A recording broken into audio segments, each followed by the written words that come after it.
চান্দের চরের পুদিনা পাতা ঢাকার বাজারে সরবরাহ শুরু হয়েছে রমজান মাসকে সামনে রেখে। চান্দের চরের কৃষকরা পুদিনা পাতা চাষে বিশেষ দক্ষতা অর্জন করেছেন, যা ঢাকার ভোক্তাদের মধ্যে ব্যাপক চাহিদা সৃষ্টি করেছে। রমজান মাসে ইফতারিতে পুদিনা পাতার চাহিদা বৃদ্ধি পায়, কারণ এটি বিভিন্ন পানীয় ও খাদ্যের সুগন্ধ ও স্বাদ বৃদ্ধিতে ব্যবহৃত হয়।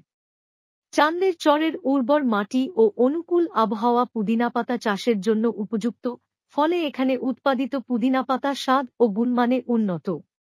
কৃষকরা আধুনিক চাষাবাদ পদ্ধতি ও সঠিক পরিচর্যার মাধ্যমে পুদিনা পাতার উৎপাদন বৃদ্ধি করেছেন। বর্তমানে স্থানীয় ব্যবসায়ীরা এই পুদিনা পাতা সংগ্রহ করে ঢাকার বিভিন্ন বাজারে সরবরাহ করছেন, যা ভোক্তাদের মধ্যে ইতিবাচক সাড়া ফেলেছে। রমজান মাসে পুদিনা পাতার চাহিদা আরও বাড়বে বলে আশা করা হচ্ছে এবং চান্দের চরের কৃষকরা এই সুযোগকে কাজে লাগিয়ে তাদের উৎপাদন ও আয় বৃদ্ধি করতে সক্ষম হবেন।